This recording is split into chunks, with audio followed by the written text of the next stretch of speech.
മുൻ മുഖ്യമന്ത്രിയും മുതിർന്ന CPM നേതാവുമായ VS അച്യുതാനന്ദൻ അന്തരിച്ചു. മരണം തിരുവനന്തപുരത്തെ സ്വകാര്യ ആശുപത്രിയിൽ ചികിത്സയിലിരിക്കെ ഇന്ന് വൈകിട്ട് ഇന്ത്യൻ സമയം 3:20-ന്. സംസ്കാരം മറ്റന്നാൾ. ജന്മനാടായ ആലപ്പുഴയിലെ വലിയ ചുടുകാട് ശ്മശാനത്തിൽ. സംസ്ഥാനത്ത് നാളെ പൊതു അവധി. സർക്കാർ ഓഫീസുകൾക്കും പ്രൊഫഷണൽ കോളേജുകൾ ഉൾപ്പെടെയുള്ള വിദ്യാഭ്യാസ സ്ഥാപനങ്ങൾക്കും അവധി. KSEB ഓഫീസുകൾക്കും റേഷൻ കടകൾക്കും അവധി. നോർക്ക അറ്റസ്റ്റേഷനും മാറ്റിവെച്ചു. ബാങ്കുകളും പ്രവർത്തിക്കില്ല. സംസ്ഥാനത്ത് 3 ദിവസത്തെ ദുഃഖാചരണം. ഖത്തറിൽ പ്രാദേശിക ഈന്തപ്പഴ ഫെസ്റ്റിവൽ ഈ ആഴ്ച.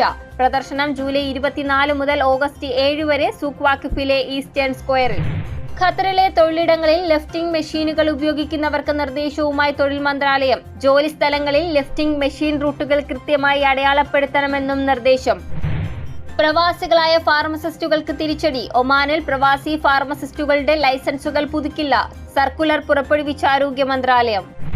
ഷാർജയിലെ മലയാളി യുവതി അതുല്യയുടെ മരണത്തിൽ ഭർത്താവ് സതീഷിനെതിരെ കുടുംബം ഷാർജ പോലീസിൽ പരാതി നൽകി. കേരളത്തിൽ മാതാപിതാക്കൾ നൽകിയ കേസ് പ്രത്യേക സംഘം അന്വേഷിക്കും. സതീഷിനെ ജോലിയിൽ നിന്നും പിരിച്ചുവിട്ടു. ഇന്ത്യയും കുവൈത്തും പുതിയ വ്യോമയാന സേവന കരാറിൽ ഒപ്പുവച്ചു. ഇരു രാജ്യങ്ങൾക്കുമിടയിൽ പ്രതിവാരം 50% അധിക സീറ്റുകൾക്ക് കൂടി അനുമതി.